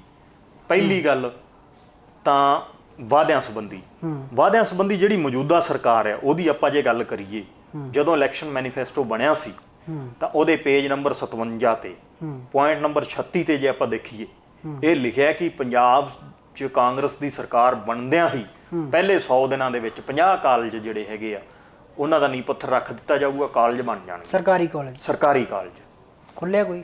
ਪੌਣੇ 5 ਸਾਲ ਹੋ ਗਏ, ਅਜੇ ਤੱਕ ਕੋਈ ਨਹੀਂ ਖੁੱਲਿਆ। ਹੁਣ 16 ਕਾਲਜਾਂ ਦੀ ਸਿਰਫ ਪ੍ਰਵਾਨਗੀ ਮਿਲੀ ਹੈ, ਉਹਨਾਂ ਚੋਂ ਕੁਝ ਕਾਲਜ ਬਣਨੇ ਸ਼ੁਰੂ ਹੋ ਗਏ ਆ, ਕਈਆਂ ਦੀ ਜਿਹੜੀ ਹੈਗੀ ਆ ਉਹ ਤਾਰਾਂ ਦੀ ਵਲਗਣ ਲਾ ਕੇ ਛੱਡਤੀ ਹੈ। ਪਰ ਇਕੱਲੇ ਕਾਲਜ ਵੀ ਕੀ ਕਰਨਗੇ ਜੇ ਤੁਸੀਂ ਪ੍ਰੋਫੈਸਰ ਨਹੀਂ ਭਰਤੀ ਕਰਨੇ? ਬਿਲਕੁਲ, ਉੱਥੇ ਕੰਧਾਂ ਨੇ ਤਾਂ ਪੜਾਉਣਾ ਨਹੀਂ। ਤਾਂ ਪਹਿਲੀ ਗੱਲ ਤਾਂ ਚੋਣ ਵਾਅਦੇ ਦੀ ਹੋ ਗਈ ਕਿ ਉਹ ਕੋਈ ਨਹੀਂ ਪੂਰਾ ਹੁੰਦਾ। ਦੂਜੀ ਗੱਲ ਤੁਸੀਂ ਬਾਦਲ ਸਾਹਿਬ ਦੀ ਕੀਤੀ ਕਿ ਅਸੀਂ IELTS 'ਚ ਤੁਹਾਡੀ ਮਦਦ ਕਰਾਂਗੇ, ਜਾਂ ਪੰਜਾਬ ਸਰਕਾਰ ਵੀ ਕਹਿ ਰਹੀ ਹੈ ਕਿ IELTS ਕਰੋ, ਤੁਹਾਨੂੰ ਕਰਾਉਨੇ ਆ ਤੇ ਅਸੀਂ ਬਾਹਰ ਭੇਜਦੇ ਹਾਂ। ਸੇਮ ਉਹੀ ਗੱਲ ਹੈ ਜਦੋਂ ਅੱਜ ਤੋਂ 5-7 ਸਾਲ ਪਹਿਲਾਂ ਕੈਂਸਰ ਦੀ ਲਪੇਟ 'ਚ ਮਾਲਵਾ ਆਇਆ ਤਾਂ ਡਿਪਟੀ CM ਸਾਹਿਬ ਨੂੰ ਕਿਸੇ ਤੁਹਾਡੇ ਵਰਗੇ ਪੱਤਰਕਾਰ ਨੇ ਪੁੱਛਿਆ ਵੀ ਸਾਹਿਬ ਕੈਂਸਰ ਨਾਲ ਮਾਲਵਾ ਬਹੁਤ ਜਿਹੜਾ ਹੈਗਾ ਗ੍ਰਸਤ ਹੋਇਆ ਪਿਆ ਹੈ, ਇਹਦੇ ਵਾਸਤੇ ਤੁਹਾਡੀ ਸਰਕਾਰ ਕੀ ਕਰੂਗੀ? ਕਹਿੰਦੇ ਬੀਕਾਨੇਰ ਨੂੰ ਜਿਹੜੀ ਟ੍ਰੇਨ ਜਾਂਦੀ ਹੈ ਬੋਰ ਤੋਂ, ਉਹਦੇ 5-7 ਡੱਬੇ ਹੋਰ ਲਵਾ ਦਿੰਨੇ ਆ। ਤਾਂ ਉਹਨਾਂ ਨੇ ਕਿਹਾ ਵੀ ਬਾਦਲ ਸਾਹਿਬ ਕੀ ਬੋਲ ਰਹੇ ਹੋ ਤੁਸੀਂ? ਜਨਤਾ ਤੁਹਾਨੂੰ ਟੈਕਸ ਦੇਵੇ ਪੰਜਾਬ ਦੀ ਔਰ ਇਲਾਜ ਕਰਾਉਣ ਉਹ ਰਾਜਸਥਾਨ ਜਾਵੇ। ਸੇਮ ਹੁਣ ਸਰਕਾਰਾਂ ਕਹਿ ਰਹੀਆਂ ਟੈਕਸ ਸਾਨੂੰ ਦਿਓ, ਆਇਲਸ ਕਰਕੇ ਜਿਹੜਾ ਹੈਗਾ ਬਾਹਰ ਜਾਓ, 25 ਲੱਖ ਰੁਪਇਆ ਘੱਟ ਤੋਂ ਘੱਟ ਪੰਜਾਬ ਦਾ ਲਿਜਾ ਕੇ ਬਾਹਰ ਜਮ੍ਹਾਂ ਕਰਾ ਦਿਓ, ਪੰਜਾਬ ਦੀ ਇਕਨੋਮੀ ਚੋਂ ਕੱਢ ਦਿਓ, ਔਰ Canada, America, New Zealand, Australia, UK ਦੀ ਇਕਨੋਮੀ ਜਮ੍ਹਾਂ ਕਰਾ ਦਿਓ। ਇਹ ਜਿਹੜੀ ਪਾਲਿਸੀ ਜਾਂ ਇਹ ਗੱਲਾਂ ਬਾਤਾਂ ਨੇ, ਇਹ ਲੋਕ ਹਿੱਤ ਦੇ ਬਿਲਕੁਲ ਖਿਲਾਫ ਨੇ। ਅੱਛਾ, ਜਿਵੇਂ ਤੁਸੀਂ ਹੁਣ ਮੁੱਦਾ ਚੁੱਕਿਆ ਹੋਇਆ, ਤੁਸੀਂ ਦੱਸ ਰਹੇ ਸੀ ਮੈਂ ਕਾਫੀ ਦਿਨਾਂ ਤੋਂ ਇਸ ਮੁੱਦੇ ਤੇ ਕੰਮ ਕਰ ਰਿਹਾ, ਘਰੋਂ ਨਿਕਲੇ ਹੋਏ ਨੂੰ ਕਾਫੀ ਦਿਨ ਹੋ ਗਏ ਹੈ ਜੀ, ਪਰ ਇਸ ਸਮੇਂ ਜੋ ਪੰਜਾਬ ਸਰਕਾਰ ਦਾ ਜੋ ਧਿਆਨ ਹੈ ਸਾਰਾ, ਉਹ ਤਾਂ ਆਪਦੇ ਜਿਹੜੇ ਲੀਡਰ ਆ ਉਹਨਾਂ ਨੂੰ ਮਨਾਉਣ, ਰਸਾਉਣ, ਅਸਤੀਫੇ ਦੇਣ ਦੇ ਵਿੱਚ ਲੱਗਾ ਹੋਇਆ ਹੈ। ਕੋਈ ਗੱਲ ਸੁਣ ਪਾ ਰਿਹਾ ਤੁਹਾਡੀ? ਮੰਦਭਾਗਾ ਹੈ ਜੀ ਇਹ ਕੰਮ, ਸਾਰੀ ਜਨਤਾ ਦਾ ਧਿਆਨ ਖਿੱਚਿਆ ਹੋਇਆ ਹੈ। ਲੀਡਰ ਕਾਂਗਰਸ ਦੇ ਜੇ ਕਾਟੋ ਕਲੇਸ਼ ਦੀ ਗੱਲ ਕਰੀਏ ਤਾਂ ਮੁੱਦਿਆਂ ਤੇ ਗੱਲਬਾਤ ਨਹੀਂ ਹੋਈ, ਸੀਟ ਵਾਸਤੇ ਲੜਾਈ ਹੋਈ ਹੈ। ਬਹੁਤ ਵਧੀਆ ਹੁੰਦਾ ਜੇ ਉਹ ਮੁੱਦਿਆਂ ਤੇ ਲੜਾਈ ਲੜਦੇ ਕਿ ਜਿੰਨਾ ਵਾਅਦਿਆਂ ਕਰਕੇ ਸਰਕਾਰ ਸੱਤਾ 'ਚ ਆਈ ਸੀ ਕਿ ਅਸੀਂ ਰੇਤ ਮਾਫੀਆ, ਬੱਜਰੀ ਮਾਫੀਆ ਖਤਮ ਕਰਾਂਗੇ, ਟਰਾਂਸਪੋਰਟ ਮਾਫੀਆ ਖਤਮ ਕਰਾਂਗੇ, ਅਸੀਂ ਐਜੂਕੇਸ਼ਨ ਜਿਹੜੇ ਹੈਗੇ ਇਹਨੂੰ ਇਹਦਾ ਲੈਵਲ ਹੈ ਜਿਹੜਾ ਉੱਚਾ ਕਰਾਂਗੇ, ਅਸੀਂ 50 ਕਾਲਜ ਖੋਲਾਂਗੇ। ਇਹਨਾਂ ਗੱਲਾਂ ਤੇ ਜੇ ਕੋਈ ਲੜਾਈ ਕਰਦੇ ਨਾ ਤਾਂ ਸੋਹਣੇ ਲੱਗਦੇ ਸੀਗੇ। ਕੁਰਸੀਆਂ ਵਾਸਤੇ ਲੜਦੇ ਰਹੇ, ਕੋਈ ਰੁੱਸ ਗਿਆ, ਫਿਰ ਉਹਨੂੰ ਮਨਾਉਣਾ ਪਿਆ, ਫਿਰ ਹਾਈ ਕਮਾਂਡ ਕੋਲੇ ਗਿਆ, ਕੋਈ ਦਿੱਲੀ ਭੱਜਿਆ ਫਿਰਦਾ, ਕੋਈ ਇੱਥੇ, ਔਰ ਪੰਜਾਬ ਦੇ ਲੋਕਾਂ ਦਾ ਵੀ ਧਿਆਨ ਖਿੱਚਿਆ, ਉਹਨਾਂ ਨੂੰ ਵੀ ਖਰਾਬ ਕੀਤਾ, ਆਪ ਵੀ ਖਰਾਬ ਹੋਏ। ਹੁਣ ਥੋੜਾ ਜਿਹਾ ਟਿਕਟਕਾ ਹੋਇਆ ਹੈ। ਕੱਲ ਸਿੱਖਿਆ ਮੰਤਰੀ ਸਾਹਿਬ ਨਾਲ ਵੀ ਮੁਲਾਕਾਤ ਹੋਈ ਹੈ, 5-7 ਮਿੰਟ ਸਾਡੀ ਗੱਲ ਸੁਣੀ ਹੈ ਉਹਨਾਂ ਨੇ, ਔਰ ਉਹਨਾਂ ਨੇ ਬੜੀ ਹੈਰਾਨੀ ਵੀ ਪ੍ਰਗਟਾਈ ਹੈ ਔਰ ਹਮਦਰਦੀ ਵੀ ਪ੍ਰਗਟਾਈ ਹੈ, ਔਰ ਇਹ ਕਿਹਾ ਕਿ ਜਿਹੜਾ ਐਜੂਕੇਸ਼ਨ ਤੇ ਖੇਡ ਦਾ ਇਹ ਮਹਿਕਮਾ ਇਹ ਮੈਂ ਮੰਗ ਕੇ ਲਿਆ। ਅੱਛਾ, ਇਹਨੂੰ ਯਾਦ ਕਿਉਂ ਕਰਾਉਣਾ ਪੈਂਦਾ ਕਿ ਤੁਹਾਡੇ ਜਿਹੜਾ ਡਿਪਾਰਟਮੈਂਟ ਹੈ, ਜਿਵੇਂ ਤੁਸੀਂ ਕਿਹਾ ਸਿੱਖਿਆ ਮੰਤਰੀ ਹੈ, ਹੈਰਾਨ ਹੋਏ ਕਿਉਂ? ਉਹਨਾਂ ਨੂੰ ਖੁਦ ਨੂੰ ਨਹੀਂ ਸੀ ਪਤਾ ਵੀ ਸਾਡੇ ਜਿਹੜੇ ਸੂਬੇ ਦੇ ਵਿੱਚ ਇੰਨੀ ਪ੍ਰੋਬਲਮ ਹੈ, 1995 ਤੋਂ ਜਿਹੜਾ ਕੋਈ ਸਰਕਾਰੀ ਟੀਚਰ ਨਹੀਂ ਆਇਆ, ਕੋਈ ਸਰਕਾਰੀ ਕਾਲਜ, ਇਹਨਾਂ ਨੂੰ ਯਾਦ ਕਿਉਂ ਕਰਾਉਣਾ ਪੈਂਦਾ ਵਾਰ ਵਾਰ? ਦੇਖੋ, ਪੰਜਾਬ ਦੇ ਜੋ ਮੈਂ ਸਮਝਦਾ ਲੀਡਰਾਂ ਦੀ ਤਾਂ ਇਹਦੇ 'ਚ ਗਲਤੀ ਹੈ ਹੀ ਹੈ ਕਿ ਉਹ ਮੁੱਦਿਆਂ ਨਾਲੋਂ ਕੁਰਸੀ ਦੇ ਮਗਰ ਜ਼ਿਆਦਾ ਭੱਜਦੇ ਹੈ।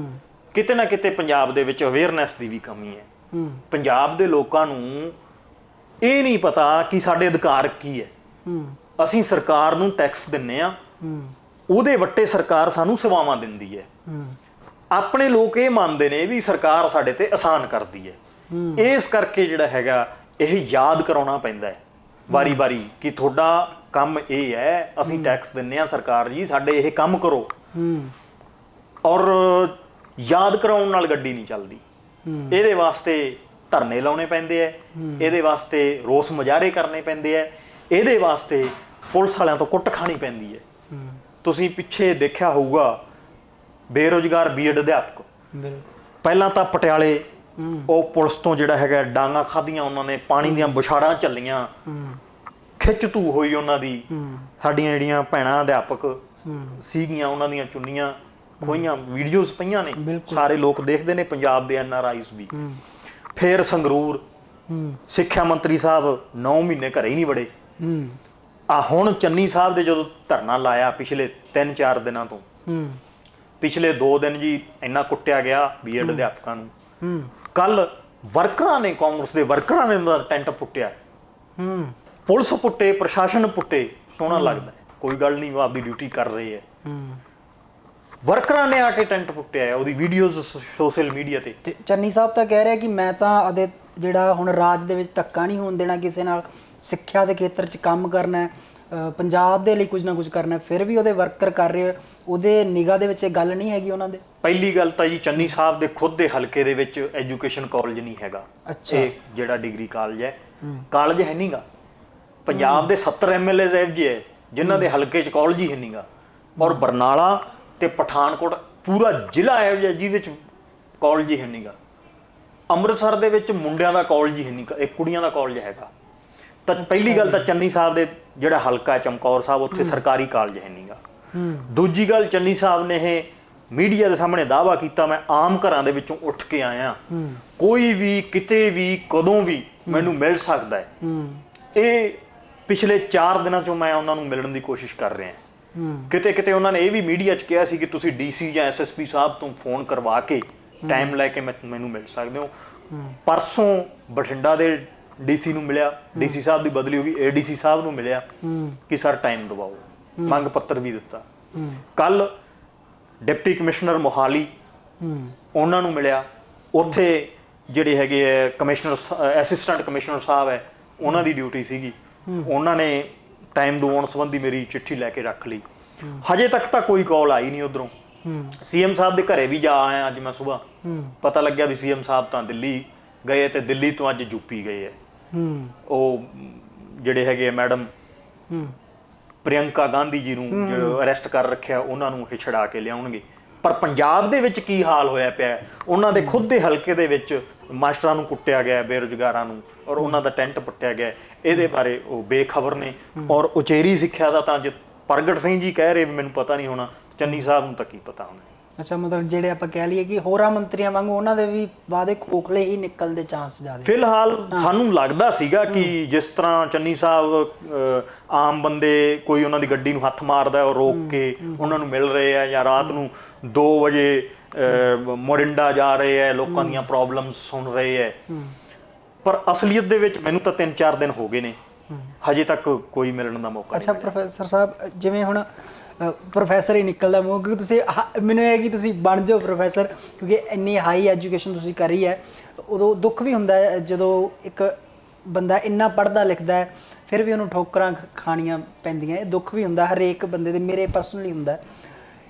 ਪੰਜਾਬ ਦੇ ਵਿੱਚ ਇੱਕ ਤੀਜੀ ਧਿਰ ਜਿਹੜੀ ਉੱਠ ਰਹੀ ਹੈ, ਪਿਛਲੇ ਵੋਟਾਂ ਦੇ ਵੇਲੇ ਵੀ ਉੱਠੀ ਸੀ, ਆਮ ਆਦਮੀ ਪਾਰਟੀ। ਦਿੱਲੀ ਦੇ ਵਿੱਚ ਕਾਫੀ ਦਬਦਬਾ ਉਹਨਾਂ ਦਾ, ਕੇਜਰੀਵਾਲ ਦਾ। ਉਹ ਕਹਿੰਦੇ ਆ ਵੀ ਉਹ ਐਜੂਕੇਸ਼ਨ ਖੇਤਰ ਨੂੰ ਲੈ ਕੇ ਕਾਫੀ ਕੰਮ ਕਰਦੇ, ਦਿੱਲੀ ਦੇ ਵਿੱਚ ਸਕੂਲ ਕਾਲਜ ਬਹੁਤ ਵਧੀਆ ਬਣਾਏ ਆ। ਇਸ ਵਾਰੀ ਕਿਹਾ ਜਾ ਰਿਹਾ ਕਿ ਬਣ ਸਕਦੀ ਆਮ ਆਦਮੀ ਪਾਰਟੀ ਦੀ ਸਰਕਾਰ। ਜੇ ਆਮ ਆਦਮੀ ਪਾਰਟੀ ਦੀ ਸਰਕਾਰ ਬਣਦੀ ਹੈ, ਹੈਗੀ ਆ ਉਮੀਦ ਕਿ ਉਹ ਕੁਝ ਕਰੂਗੀ ਤੁਹਾਡੇ ਵਾਸਤੇ, ਜਾਂ ਹਾਇਰ ਐਜੂਕੇਸ਼ਨ ਵਾਸਤੇ, ਜਾਂ ਪੰਜਾਬ ਦੇ ਵਿੱਚ ਸਿੱਖਿਆ ਦਾ ਖੇਤਰ ਸੁਧਾਰਨ ਵਾਸਤੇ? ਫਿਲਹਾਲ ਤਾਂ ਮੈਨੂੰ ਕੋਈ ਲੱਗਦੀ ਨਹੀਂ, ਕਿਉਂਕਿ ਪਿਛਲੇ 2 ਮਹੀਨਿਆਂ ਤੋਂ ਅਸੀਂ ਆਮ ਆਦਮੀ ਪਾਰਟੀ ਦੇ ਵੀ ਲੀਡਰਾਂ ਨੂੰ ਕਿਹਾ ਕਿ ਤੁਹਾਨੂੰ ਐਜੂਕੇਸ਼ਨ ਬਾਰੇ ਤੁਹਾਨੂੰ ਕੀ ਖਿਆਲ ਹੈ, ਤੁਹਾਡਾ ਕੀ ਖਿਆਲ ਹੈ। ਆਹ ਅੰਕੜੇ ਵੀ ਉਹਨਾਂ ਨੂੰ ਸ਼ੇਅਰ ਕੀਤੇ, ਤਾਂ ਕਿਸੇ ਵੀ ਪ੍ਰੈਸ ਕਾਨਫਰੰਸ ਦੇ ਵਿੱਚ, ਕਿਤੇ ਅਖਬਾਰ ਦੇ ਵਿੱਚ ਇਹਨਾਂ ਦਾ ਕੋਈ ਬਿਆਨ ਨਹੀਂ, ਚਾਹੇ ਉਹ ਲੀਡਰ ਆਫ ਓਪੋਜੀਸ਼ਨ ਹੋਵੇ, ਚਾਹੇ ਉਹ ਪੰਜਾਬ ਦੇ ਇੰਚਾਰਜ ਹੋਣ, ਚਾਹੇ ਉਹ ਸੀਐਮ ਦੇ ਕੈਂਡੀਡੇਟ ਆਪਣੇ ਆਪ ਨੂੰ ਕਹਾਉਂਦੇ ਹੋਣ, ਅਜੇ ਤੱਕ ਤਾਂ ਉਹਨਾਂ ਦਾ ਕੋਈ ਬਿਆਨ ਸਾਹਮਣੇ ਆਇਆ ਨਹੀਂ। ਔਰ ਜੇ ਕੋਈ ਸ਼੍ਰੋਮਣੀ ਅਕਾਲੀ ਦਲ ਦਾ ਨੇਤਾ ਇਹ ਦਾਅਵਾ ਕਰਦਾ ਹੈ ਜਾਂ ਇਹ ਕਹਿੰਦਾ ਹੈ ਵੀ ਹੋਣੀ ਚਾਹੀਦੀ ਹੈ ਐਜੂਕੇਸ਼ਨ ਦੇ ਵਿੱਚ ਸੁਧਾਰ, ਤਾਂ 15 ਸਾਲ ਉਹਨਾਂ ਨੇ ਵੀ ਰਾਜ ਕੀਤਾ, ਉਹਨਾਂ ਨੇ ਕਿਉਂ ਨਹੀਂ ਕੀਤਾ? ਬਿਲਕੁਲ। ਔਰ ਕਾਂਗਰਸ ਪਾਰਟੀ ਦੀ ਸਰਕਾਰ ਹੈ, ਉਹਦੇ ਸਾਹਮਣੇ ਤਾਂ ਅਸੀਂ ਜਾ ਕੇ ਮੰਗ ਪੱਤਰ ਔਰ ਦੁਹਾਈਆਂ ਪਾ ਹੀ ਰਹੇ ਹਾਂ। ਬਿਲਕੁਲ। ਜਿਹੜੇ ਓਪੋਜੀਸ਼ਨ 'ਚ ਵੀ ਗੱਲ ਨਹੀਂ ਸੁਣ ਰਹੇ, ਮੁੱਦੇ ਨਹੀਂ ਉਭਾਰ ਰਹੇ, ਉਹ ਸੱਤਾ 'ਚ ਆ ਕੇ ਆਪਾਂ ਕਿਵੇਂ ਉਮੀਦ ਕਰ ਸਕਦੇ ਹਾਂ ਉਹਨਾਂ ਤੋਂ ਵੀ ਇਹ ਸੁਧਾਰ ਕਰਨਗੇ? ਸੋ ਇੱਥੇ ਸਾਨੂੰ ਆਮ ਤੀਜੀ ਧਿਰ ਤੇ ਵੀ ਜਿਹੜਾ ਹੈਗਾ ਸ਼ੱਕ ਹੈਗਾ ਕਿ ਉਹ ਵੀ ਨਹੀਂ ਕਰਨਗੇ। ਸੋ ਲੋਕਾਂ ਨੂੰ ਜਾਗਣਾ ਪਊਗਾ। ਜੇ ਲੋਕ ਅਵੇਅਰ ਹੋਣਗੇ ਔਰ ਪਿੰਡਾਂ 'ਚ ਆਇਆਂ ਨੂੰ ਸਵਾਲ ਪੁੱਛਣਗੇ ਔਰ ਕਿਤੇ ਨਾ ਕਿਤੇ ਉਹਨਾਂ ਦੀ ਲਾਪਾ ਵੀ ਕਰਨਗੇ, ਫਿਰ ਕਿਤੇ ਜਾ ਕੇ ਪੰਜਾਬ ਦੇ ਜਿਹੜੇ ਹੈਗੇ ਕੰਮ ਹੋਣੇ ਸ਼ੁਰੂ ਹੋਣਗੇ, ਸਪੈਸ਼ਲੀ ਹਾਇਰ ਐਜੂਕੇਸ਼ਨ ਦੇ ਵਿੱਚ। ਅੱਛਾ, ਜਿਹੜੇ ਤੁਸੀਂ ਅੰਕੜੇ ਇਕੱਠੇ ਕੀਤੇ ਆ, ਕਿੰਨਾ ਸਮਾਂ ਲੱਗਿਆ, ਕਿੱਥੋਂ ਮਿਲੇ ਅੰਕੜੇ, ਕੀ ਅੰਕੜੇ ਇਹਦੇ ਵਿੱਚ ਤੁਸੀਂ ਇਕੱਠੇ ਕਰੀ ਫਿਰਦੇ ਹੋ? ਕਿਉਂਕਿ ਕਾਫੀ ਤੁਸੀਂ ਇਹ ਦੇਖ ਰਹੇ ਆ ਕਿ ਪੇਪਰ ਇਕੱਠੇ ਕੀਤੇ ਹੋਏ ਆ। 2 ਤੋਂ 2.5 ਸਾਲ ਲੱਗੇ ਨੇ ਜੀ। ਅੱਛਾ ਜੀ। ਸਰਕਾਰ ਤੋਂ ਅੰਕੜੇ ਲੈਣੇ ਸੌਖੇ ਨਹੀਂ ਹੁੰਦੇ। ਆਰਟੀਆਈ ਦਾ ਜਵਾਬ ਹੈ ਨਾ ਜਿਹੜਾ, ਇਹ ਬੜਾ ਔਖਾ ਲੈਣਾ ਹੈ। 1 ਮਹੀਨੇ ਦਾ ਸਮਾਂ ਆਪਾਂ ਕਹਿਣ 'ਚ ਅੱਛਾ ਲੱਗਦਾ ਵੀ ਆਰਟੀਆਈ ਮਿਲ ਜਾਂਦੀ ਹੈ, ਪਰ 1 ਮਹੀਨੇ ਦੇ ਵਿੱਚ ਕਦੇ ਆਰਟੀਆਈ ਨਹੀਂ ਮਿਲਦੀ। ਗਾਂ ਦੀ ਗਾਂ ਲੈਟਰ ਫਾਰਵਰਡ ਹੁੰਦੇ ਰਹਿੰਦੇ ਆ। ਅੰਕੜੇ ਸਾਨੂੰ ਇਕੱਠੇ ਹੋਏ ਨੇ ਕਿ ਕੀ ਲੈਵਲ ਹੈ ਪੰਜਾਬ ਦਾ। ਸਭ ਤੋਂ ਪਹਿਲਾਂ ਤਾਂ ਇਹ ਪਤਾ ਲੱਗਿਆ ਵੀ 10 ਕਾਲਜਾਂ ਦੇ ਵਿੱਚ ਇੱਕ ਪ੍ਰੋਫੈਸਰ ਕੰਮ ਕਰ ਰਿਹਾ। ਅੱਛਾ। ਔਰ 11 ਕਾਲਜਾਂ ਦੇ ਵਿੱਚ ਇੱਕ ਵੀ ਰੈਗੂਲਰ ਪ੍ਰੋਫੈਸਰ ਨਹੀਂ ਹੈਗਾ। ਦੂਜੀ ਗੱਲ, ਜੇ ਆਪਾਂ ਹਾਇਰ ਐਜੂਕੇਸ਼ਨ ਦਾ ਲਿਟਰੇਸੀ ਰੇਟ ਦੇਖੀਏ ਆਲ ਇੰਡੀਆ ਦਾ, ਤਾਂ ਹੈਗਾ 27.4%। ਇਹ ਜਿਹੜਾ ਹੈਗਾ ਮਈ 2021 ਦਾ ਅੰਕੜਾ ਹੈ। ਔਰ ਆਲ ਇੰਡੀਆ ਲੈਵਲ ਦਾ 27.4% ਹੈ। ਔਰ ਪੰਜਾਬ ਦਾ ਹਾਇਰ ਐਜੂਕੇਸ਼ਨ ਦਾ ਲਿਟਰੇਸੀ ਰੇਟ ਹੈ ਜਿਹੜਾ, ਉਹ 19.5% ਹੈ। ਕਿ ਲੋਕ ਜਾਂਦੇ ਹੀ ਨਹੀਂ ਹਾਇਰ ਐਜੂਕੇਸ਼ਨ ਦੇ ਵਿੱਚ, ਕੀ ਕਰਨ? ਆਈਲੈਟਸ ਕਰਕੇ ਬਾਹਰ ਜਾਣ ਨੂੰ ਫਿਰਦਾ। ਫਿਰ ਮਜਬੂਰੀ ਹੈ, ਮਜਬੂਰੀ 'ਚ ਜ਼ਮੀਨਾਂ ਗਹਿਣੇ ਰੱਖ ਕੇ ਔਰ ਆਪਦੀ ਪ੍ਰੋਪਰਟੀ ਗਹਿਣੇ ਰੱਖ ਕੇ ਬਾਹਰ ਜਾਣਾ ਪੈ ਰਿਹਾ, ਔਰ ਬਾਹਰ ਜਾ ਕੇ ਉਹਨਾਂ ਵਾਸਤੇ ਕੁਰਸੀਆਂ ਥੋੜ੍ਹਾ ਹੀ ਨਾ ਲੱਗੀਆਂ ਨੇ। ਟਰੱਕਿੰਗ ਹੈ ਜਾਂ ਹੋਰ ਲੇਬਰ ਵਾਲੇ ਕੰਮ ਹੈ, ਇਹੀ ਉੱਥੇ ਜ਼ਿਆਦਾ ਮਿਲਦੇ ਹੈ। ਫਿਰ ਗੈਸਟ ਫੈਕਲਟੀ ਟੀਚਰ ਦਾ ਅੰਕੜਾ ਇਕੱਠਾ ਕੀਤਾ ਹੈਗਾ ਲਗਭਗ। ਫਿਰ ਟੀਚਰਸ ਕਿੰਨੇ ਨੇ, ਕਿਹਦੀ ਕਦੋਂ ਜੁਆਇਨਿੰਗ ਹੋਈ, ਕਦੋਂ ਰਿਟਾਇਰ ਹੋ ਗਿਆ ਜਾਂ ਹੋਣਾ ਹੈ, ਜਾਂ ਕੁਝ ਪ੍ਰੋਫੈਸਰਾਂ ਦੀ ਡੈਥ ਵੀ ਹੋ ਗਈ ਹੈ, ਇਹ ਇਕੱਠੇ ਕੀਤੇ ਹੈ। ਤਾਂ ਉਹਦਾ ਅੰਕੜਾ, ਇਹ ਜਿਹੜਾ ਭਿਆਨਕ ਅੰਕੜਾ ਮੈਂ ਪਹਿਲਾਂ ਵੀ ਦੱਸਿਆ ਵੀ 347 ਹੀ ਪ੍ਰੋਫੈਸਰ ਹੈਗੇ ਨੇ, ਉਹਨਾਂ 'ਚੋਂ 39 ਚੰਡੀਗੜ੍ਹ ਕੰਮ ਕਰ ਰਹੇ ਆ, ਔਰ 32 ਪ੍ਰੋਫੈਸਰਾਂ ਨੇ ਰਿਟਾਇਰ ਹੋ ਜਾਣਾ ਹੈ, ਔਰ ਨਵੀਂ ਭਰਤੀ ਦੀ ਹਜੇ ਤੱਕ ਕੋਈ ਹਾਂ ਹੂੰ ਨਹੀਂ, ਇਹ ਪਤਾ ਲੱਗਿਆ। ਫਿਰ ਇਹ ਵੀ ਪਤਾ ਲੱਗਿਆ ਕਿ ਸਰਕਾਰੀ ਕਾਲਜਾਂ ਦੇ ਵਿੱਚ, ਜੇ ਮਲੇਰਕੋਟਲੇ ਕਾਲਜ ਦੀ ਗੱਲ ਕਰੀਏ, 6-6000 ਰੁਪਇਆ PTA ਫੰਡ ਦੇ ਤਹਿਤ ਇਕੱਠਾ ਕਰਕੇ ਟੀਚਰਾਂ ਨੂੰ 15,600 ਰੁਪਇਆ ਜਿਹੜਾ ਦਿੱਤਾ ਜਾਂਦਾ ਹੈ, ਪ੍ਰੋਫੈਸਰਾਂ ਨੂੰ। ਸਰਕਾਰ ਨਹੀਂ ਕੁਝ ਦੇ ਰਹੀ, ਨਾ ਯੂਨੀਵਰਸਿਟੀ ਦੇ ਰਹੀ ਹੈ, ਸਿਰਫ ਬੱਚਿਆਂ ਦੀਆਂ ਫੀਸਾਂ ਤੇ ਪ੍ਰੋਫੈਸਰ ਕੰਮ ਕਰ ਰਹੇ ਆ। ਸਰਕਾਰ ਸਿਰਫ ਟੈਕਸ ਖਾਣ ਨੂੰ ਹੈ। ਹਾਂ, ਟੈਕਸ ਕਲੈਕਟ ਜਿੰਨਾ ਮਰਜ਼ੀ, ਜਦੋਂ ਮਰਜ਼ੀ ਸਰਕਾਰ ਬਣੀ ਆ, 200 ਰੁਪਈਆ ਮਹੀਨੇ ਦਾ ਟੈਕਸ ਤਾਂ ਸਿੱਧਾ ਸਿੱਧਾ ਲਾਇਆ ਸੀ, ਡਿਵੈਲਪਮੈਂਟ ਟੈਕਸ। ਪਤਾ ਨਹੀਂ ਕਿੱਧਰ ਗਏ ਪੈਸੇ ਉਹ। ਔਰ ਇੱਕ ਹੋਰ ਡਾਕਟਰ ਮਨਮੋਹਨ ਸਿੰਘ ਦੀ ਸਰਕਾਰ ਸੀ ਜਦੋਂ ਕੇਂਦਰ ਦੇ ਵਿੱਚ, ਕਨਸਟੀਟੂਐਂਟ ਕਾਲਜ ਖੋਲ੍ਹੇ ਗਏ ਸੀਗੇ। ਇਹਨਾਂ ਦਾ ਮਤਲਬ ਇਹ ਸੀ ਵੀ ਪੇਂਡੂ ਏਰੀਏ ਜਿਹੜੇ ਸ਼ਹਿਰ ਤੋਂ ਬਹੁਤ ਦੂਰ ਨੇ, ਉੱਥੇ ਕਾਲਜ ਨਹੀਂ ਹੈਗੇ। 16 ਕਾਲਜ ਜਿਹੜੇ ਹੈਗੇ ਪੰਜਾਬ ਯੂਨੀਵਰਸਿਟੀ ਦੇ ਅੰਡਰ ਬਣੇ ਸੀਗੇ। ਸਕੀਮ ਇਹ ਸੀ ਕਿ ਜਿਹੜੀ ਹੈਗੀ ਹੈ ਬਿਲਡਿੰਗਸ ਕੇਂਦਰ ਸਰਕਾਰ ਬਣਾਊਗੀ, ਔਰ ਟੀਚਰ ਕਾਲਜਾਂ ਨੂੰ ਰਨ ਹੈ ਜਿਹੜੀ ਸਟੇਟ ਗਵਰਨਮੈਂਟ ਕਰੂਗੀ। ਉਹ ਉਹਨਾਂ 'ਚ ਵੀ ਕੋਈ ਰੈਗੂਲਰ ਭਰਤੀ ਨਹੀਂ ਕੀਤੀ। ਈਵਨ ਕਿ ਪ੍ਰਿੰਸੀਪਲ ਨਹੀਂ ਹੈਗੇ 50% ਤਾਂ। 6-6 ਕਾਲਜਾਂ ਦਾ ਚਾਰਜ ਇੱਕ ਪ੍ਰਿੰਸੀਪਲ ਕੋਲੇ ਹੈ, ਔਰ ਜਿੱਥੇ ਪ੍ਰਿੰਸੀਪਲ ਨਹੀਂ ਹੈਗੇ ਹੈ ਉੱਥੇ OSD ਨਾਂ ਦੀ ਇੱਕ ਜਿਹੜੀ ਹੈਗੀ ਹੈ ਪੋਸਟ ਦਾ ਕਿਤੇ ਨਾ ਕਿਤੇ ਉਲੇਖ ਸਰਕਾਰ ਕਰ ਰਹੀ ਹੈ ਕਿ ਉਹਨਾਂ ਨੂੰ ਹਫ਼ਤੇ 'ਚ ਇੱਕ ਦਿਨ ਬੁਲਾ ਲਿਆ ਕਰਨਗੇ, ਔਰ 1500 ਰੁਪਇਆ ਦਿਹਾੜੀ ਹੈ ਜਿਹੜੀ ਉਹਨਾਂ ਨੂੰ ਦੇ ਦਿਆ ਕਰਨਗੇ। ਉਹ ਜਿਹੜੇ OSD ਹੋਣਗੇ ਫਾਈਲਾਂ ਤੇ ਸਾਈਨ ਕਰਕੇ ਚਲੇ ਜਾਇਆ ਕਰਨਗੇ, ਪ੍ਰਿੰਸੀਪਲ ਦੀ ਵੀ ਲੋੜ ਨਹੀਂ ਹੈਗੀ ਸਰਕਾਰ ਨੂੰ। ਸੋ ਇਹ ਜਿਹੜੇ ਅੰਕੜੇ ਭਿਆਨਕ ਸਾਹਮਣੇ ਆਏ ਹੈ, ਇਹਨਾਂ ਤੇ ਸਾਡੀ ਟੀਮ ਨੇ ਕੰਮ ਕੀਤਾ ਔਰ ਬੜੀ ਮੁਸ਼ਕਲ ਨਾਲ ਇਕੱਠੇ ਕੀਤੇ ਹੈ। ਹੁਣ ਜਦੋਂ ਅਸੀਂ ਲੋਕਾਂ ਦੇ ਸਾਹਮਣੇ ਰੱਖੇ ਹੈ, ਹੌਲੀ ਹੌਲੀ ਇਹ ਗਾਂ ਜਿਹੜਾ ਮੁੱਦਾ ਹੈਗਾ, ਇਹ ਇੱਕ ਚੋਣਾਂ ਦਾ ਮੁੱਦਾ ਹੀ ਬਣ ਜਾਣਾ ਹੈ, ਔਰ ਬਣਨਾ ਵੀ ਚਾਹੀਦਾ ਹੈ। ਔਰ ਪੰਜਾਬ ਦੇ ਜੇ ਸਰਕਾਰ ਪੰਜਾਬ ਦੀ ਨਹੀਂ ਸੁਣਦੀ ਤਾਂ ਹੁਣ ਸਾਨੂੰ 10 ਦਿਨਾਂ ਬਾਅਦ ਪਿੰਡਾਂ 'ਚ ਉਤਰਨਾ ਪੈਣਾ ਹੈ। ਔਰ ਜਿਵੇਂ ਪੰਜਾਬ ਦੇ ਕਿਸਾਨਾਂ ਨੇ ਕੇਂਦਰ ਦੀ ਸਰਕਾਰ ਦੇ ਖਿਲਾਫ 3 ਕਾਲੇ ਕਾਨੂੰਨਾਂ ਦੇ ਖਿਲਾਫ ਟਿਕਰੀ ਤੇ ਸਿੰਘੂ ਬਾਰਡਰ ਵਾਲਾ ਮੋਰਚਾ ਲਾਇਆ ਹੈ, ਮੈਨੂੰ ਇਉਂ ਲੱਗਦਾ ਹੈ ਕਿ ਜੇ ਅਸੀਂ ਪਿੰਡਾਂ ਦੇ ਲੋਕਾਂ ਨੂੰ ਇਹ ਅੰਕੜਾ ਦੱਸ ਦਈਏ ਜਾ ਕੇ, ਤਾਂ ਪੰਜਾਬ ਦੇ ਵਿੱਚ ਵੀ ਉਹੀ ਮੋਰਚਾ ਹਾਇਰ ਐਜੂਕੇਸ਼ਨ ਵਾਸਤੇ ਲੱਗੂਗਾ। ਬਿਲਕੁਲ ਜੀ, ਕਿਉਂਕਿ ਮੈਨੂੰ ਲੱਗਦਾ ਜਿਹੜੇ ਹੁਣ ਜਿਵੇਂ ਇਹ ਸਾਰਾ ਮੁੱਦਾ ਵਿਦਿਆਰਥੀਆਂ ਦਾ ਹੈ, ਕਿਉਂਕਿ ਵਿਦਿਆਰਥੀਆਂ ਕੋਲ ਕਾਲਜ ਹੈ ਨਹੀਂ, ਜੇ ਕਾਲਜ ਹੈ ਤਾਂ ਪ੍ਰੋਫੈਸਰ ਹੈ ਨਹੀਂ ਜੀ। ਪਰ ਬਹੁਤੇ ਜਿਹੜੇ ਵਿਦਿਆਰਥੀ ਮੈਨੂੰ ਲੱਗਦਾ ਇਸ ਗੱਲ ਤੋਂ ਜਾਣੂ ਹੀ ਨਹੀਂ ਹੋਣਗੇ, ਕਿਉਂਕਿ ਬਹੁਤੇ ਤਾਂ ਬਾਹਰ ਚਲੇ ਜਾਂਦੇ ਆ। 1-2 ਲੱਖ ਬੰਦਾ ਜਿਹੜਾ ਬਾਹਰ ਜਾਂਦਾ, ਹਰ ਸਟੂਡੈਂਟ ਹੈ ਜਿਹੜਾ, ਤੇ 2,60,000 ਸਟੂਡੈਂਟ ਇਸ ਸਾਲ ਗਿਆ ਜੀ ਬਾਹਰ 2020 ਦੇ ਵਿੱਚ। ਹਾਂਜੀ, 2,60,000। ਔਰ ਕਰੋਨਾ ਕਾਲ ਦੇ ਵਿੱਚ ਜਿਹੜੀ ਟਿਕਟ 55, 56, 57,000 ਦੀ ਸੀਗੀ ਕੈਨੇਡਾ ਦੀ, 3-3 ਲੱਖ ਦੀ ਟਿਕਟ ਲੈ ਕੇ ਕੈਨੇਡਾ ਗਏ ਨੇ ਵੀ ਇੱਥੋਂ ਨਿਕਲ ਜਾਈਏ, ਵੀ ਇੱਥੇ ਕੋਈ ਸਿਸਟਮ। ਤਾਂ ਇੱਥੋਂ ਆਪਾਂ ਅੰਦਾਜ਼ਾ ਲਗਾ ਸਕਦੇ ਨਾ ਕੀ ਹਾਲ ਹੈ ਸਾਡੇ ਪੰਜਾਬ ਦੀ ਨੌਜਵਾਨੀ ਦਾ। ਨੌਜਵਾਨ ਪੱਖੋਂ ਵੀ ਜਿਹੜੇ ਹੈਗੇ ਹੈ, ਪੰਜਾਬ ਖਾਲੀ ਹੋ ਰਿਹਾ ਹੈ, ਔਰ ਸਿੱਖਿਆ ਵੱਲੋਂ ਵੀ ਖਾਲੀ ਹੋ ਰਿਹਾ ਹੈ। ਸਕੂਲਾਂ ਦੇ ਵਿੱਚ ਵੀ ਭਿਆਨਕ ਤਸਵੀਰ ਸਾਹਮਣੇ ਆ ਰਹੀ ਹੈ। ਪੰਜਾਬੀ, ਹਿੰਦੀ ਤੇ SST ਦੀਆਂ ਪੋਸਟਾਂ ਹੀ ਖਤਮ ਕਰਨ ਜਾ ਰਹੀ ਹੈ ਸਰਕਾਰ। 3 ਭਰਤੀਆਂ ਲਗਾਤਾਰ ਟੀਚਰਾਂ ਦੀਆਂ ਆ ਚੁੱਕੀਆਂ, ਉਹਦੇ 'ਚ ਸਾਇੰਸ, ਮੈਥ ਤੇ ਇਹ ਟੀਚਰ ਭਰਤੀ ਹੋ ਗਏ ਹੈ ਇੰਗਲਿਸ਼ ਦੇ। ਆਫ ਦਾ ਰਿਕਾਰਡ ਜਿਹੜਾ ਟੀਚਰਾਂ ਨੂੰ ਹੁਕਮ ਇਹ ਦਿੱਤੇ ਹੈ ਕਿ ਮੈਥ ਵਾਲਾ ਜਿਹੜਾ ਟੀਚਰ ਹੈ ਪੰਜਾਬੀ ਪੜ੍ਹਾਊਗਾ, ਕਹਿੰਦੇ ਪੰਜਾਬੀ ਪੜ੍ਹਾਉਣੀ ਕੀ ਔਖੀ ਹੈ। ਮਤਲਬ ਪੈਡਾਗੋਜੀ ਤੇ ਧਿਆਨ ਹੀ ਨਹੀਂਗਾ। ਇੰਗਲਿਸ਼ ਵਾਲੇ ਨੂੰ ਕਹਿੰਦੇ ਵੀ ਇਹ SST ਪੜ੍ਹਾ ਦਿਆ ਕਰਨਗੇ, ਔਰਲ ਹੁਕਮ ਚੜੇ ਵੇ ਨੇ। ਔਰ ਜਿਹੜੇ ਸਾਇੰਸ ਦੇ ਉਹ ਹਿੰਦੀ ਪੜ੍ਹਾ ਦਿਆ ਕਰਨਗੇ। 3 ਤਰ੍ਹਾਂ ਦੀਆਂ ਪੋਸਟਾਂ ਹੀ ਖਤਮ ਕਰਨ ਜਾ ਰਹੇ। ਪੋਸਟਾਂ ਆਈਆਂ 2 ਆਈਆਂ, ਕਿਸੇ ਦੀਆਂ 10 ਆਈਆਂ, ਕਿਸੇ ਦੀਆਂ 50 ਆਈਆਂ। ਇਹਨਾਂ ਦੀ ਉਹੀ ਅਧਿਆਪਕ ਸੰਘਰਸ਼ ਕਰ ਰਹੇ ਆ। ਉਹ ਕਹਿ ਰਹੇ ਵੀ ਇਹ 3 ਵਿਸ਼ਿਆਂ ਦੀਆਂ 3-3 ਪੋਸਟਾਂ ਹੀ ਕੱਢ ਦਿਓ, 9,000 ਪੋਸਟ ਤਾਂ ਕੱਢ ਦਿਓ, ਸਕੂਲਾਂ ਦੀ ਹਾਲਤ ਸੁਧਰ ਜੇ। ਪਰ ਨਾ ਤਾਂ ਸਕੂਲਾਂ ਦੀ ਹਾਲਤ ਸੁਧਾਰੀ ਸਰਕਾਰ ਨੇ, ਔਰ ਕਾਲਜਾਂ ਦੀ ਤਾਂ ਵਿਗਾੜਨ ਤੇ ਤੁਲੀ ਹੋਈ ਹੈ। ਅਧਿਆਪਕਾਂ ਦੇ ਤਾਂ ਪਹਿਲਾਂ ਵੀ ਜ਼ੋਰ ਹੁੰਦਾ, ਕਦੀ ਪੋਲੀਓ ਦੀਆਂ ਬੂੰਦਾਂ ਪਿਆ ਦਿਓ, ਕਦੀ ਵੋਟਾਂ ਦੀ ਗਿਣਤੀ, ਕਦੀ ਕਿੱਥੇ ਚਲੇ ਜਾਓ, ਕਦੀ ਕਿੱਥੇ ਚਲੇ ਜਾਓ ਜੀ। ਇਹਨਾਂ ਦੇ ਨਾਲ ਹੁੰਦਾ। ਜੋ ਮੈਂ ਸਵਾਲ ਕਰ ਰਿਹਾ ਸੀਗਾ ਜੀ ਕਿ ਜਿਹੜੇ ਉੱਥੇ ਵਿਦਿਆਰਥੀ ਪੜ੍ਹ ਰਹੇ ਆ, ਉਹਨਾਂ ਦੇ ਵੱਲੋਂ ਵੀ ਸਵਾਲ ਨਹੀਂ ਚੁੱਕਿਆ ਜਾ ਰਿਹਾ ਵੀ ਸਾਨੂੰ ਜੋ ਸਾਡੇ ਟੀਚਰ ਦਿੱਤੇ ਜਾਣ ਸਰਕਾਰੀ, ਵਧੀਆ ਸਾਨੂੰ ਪੜ੍ਹਾਇਆ ਜਾ ਸਕੇ, ਸਾਨੂੰ ਪ੍ਰਿੰਸੀਪਲ ਦਿੱਤਾ ਜਾਵੇ ਹਰੇਕ ਕਾਲਜ ਦੇ ਵਿੱਚੋਂ। ਮੈਨੂੰ ਲੱਗਦਾ ਜਿਹੜਾ ਉੱਥੇ ਵਿਦਿਆਰਥੀ ਪੜ੍ਹ ਰਿਹਾ, ਵਿਦਿਆਰਥੀ ਵਰਗ ਦਾ ਜਿਹੜਾ ਮਾਨਸਿਕ ਲੈਵਲ ਹੈ ਉਹ ਥੱਲੇ ਹੀ ਆਉਂਦਾ ਜਾਂਦਾ। ਬਿਲਕੁਲ ਜੀ, ਉਹਨਾਂ ਨੂੰ ਕੋਈ ਪੜ੍ਹਾਉਣ ਵਾਲਾ ਨਹੀਂ, ਕੋਈ ਸਿਖਾਉਣ ਵਾਲਾ ਨਹੀਂ, ਕੋਈ ਗਾਈਡ ਕਰਨ ਵਾਲਾ ਨਹੀਂ, ਕੋਈ ਉਹਨਾਂ ਨੂੰ ਰੁਜ਼ਗਾਰ ਵਾਲੇ ਪਾਸੇ ਜਿਹੜਾ ਰਸਤਾ ਜਾਂਦਾ ਉਹ ਦਿਖਾਉਣ ਵਾਲਾ ਹੈ ਨਹੀਂ। ਤਾਂ ਜਿਵੇਂ ਕਹਿੰਦੇ ਵੀ ਵਿਹਲਾ ਮਨ ਸ਼ੈਤਾਨ ਦਾ ਚਰਖਾ, ਕਾਲਜ 'ਚ ਜਾਂਦੇ ਐ, ਟੀਚਰ ਹੈ ਨਹੀਂ, ਉੱਥੇ ਜਾ ਕੇ ਵਿਹਲੇ ਘੁੰਮਣਾ, ਇੱਧਰ ਉੱਧਰ ਨਸ਼ੇ ਦਾ ਕਾਰਨ ਬਣਦਾ ਹੈ। ਬਿਲਕੁਲ, ਕਿਉਂ? ਜਿਹੜੀ ਇਹ ਉਮਰ ਹੁੰਦੀ ਹੈ ਨਾ ਜਵਾਨੀ ਦੀ, ਸੈਂਸਿਟਿਵ ਹੁੰਦੀ ਹੈ ਔਰ ਕਿਤੇ ਨਾ ਕਿਤੇ ਕਲਪਨਾ ਸ਼ਕਤੀ ਜ਼ਿਆਦਾ ਹੁੰਦੀ ਹੈ ਇਸ ਉਮਰ ਦੇ ਵਿੱਚ। ਤਾਂ ਉਹ ਜਿਹੜੀ ਸ਼ਕਤੀ ਹੈਗੀ ਹੈ ਉਹਨੂੰ ਜੇ ਆਪਾਂ ਸਿੱਧੇ ਪਾਸੇ ਨਾ ਵਰਤੀਏ ਤਾਂ ਉਹ ਪੁੱਠੇ ਪਾਸੇ ਵਰਤੀ ਜਾਂਦੀ ਹੈ।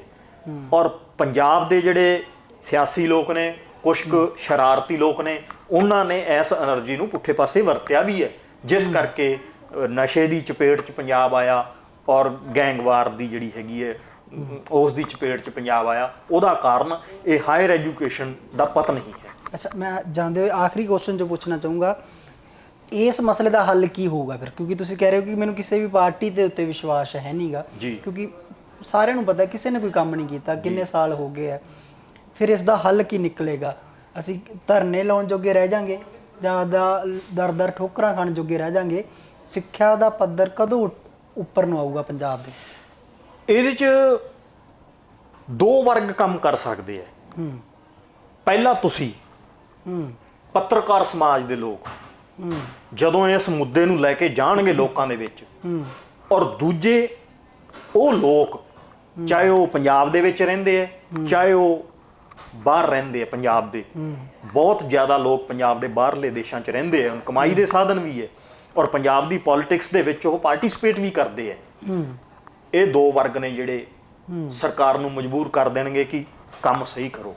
ਜਿਹੜੀ ਤੁਸੀਂ ਧਰਨਿਆਂ ਦੀ ਗੱਲ ਕੀਤੀ, ਮੈਨੂੰ ਇਹ ਲੱਗਦਾ ਕਿ ਧਰਨਾ ਲਾਉਣ ਦੀ ਜਗ੍ਹਾ ਜੇ ਇਹੀ ਸਮਾਂ ਪੰਜਾਬ ਦੇ ਪਿੰਡਾਂ ਦੇ ਵਿੱਚ ਜਾ ਕੇ ਮੋਬਿਲਾਈਜ਼ ਕੀਤਾ ਜਾਵੇ, ਇਸ ਮੁੱਦੇ ਤੇ ਲੋਕਾਂ ਨੂੰ ਅਵੇਅਰ ਕੀਤਾ ਜਾਵੇ, ਉਹ ਜ਼ਿਆਦਾ ਕਰਨਗੇ। ਤੀਜੀ ਇੱਕ ਗੱਲ ਜਿਹੜੀ ਆਪਣੀ ਇਹਦੇ ਵਿੱਚ ਰਹਿ ਗਈ ਸੀ, ਮਾਂ ਬੋਲੀ ਪੰਜਾਬੀ ਦੀ।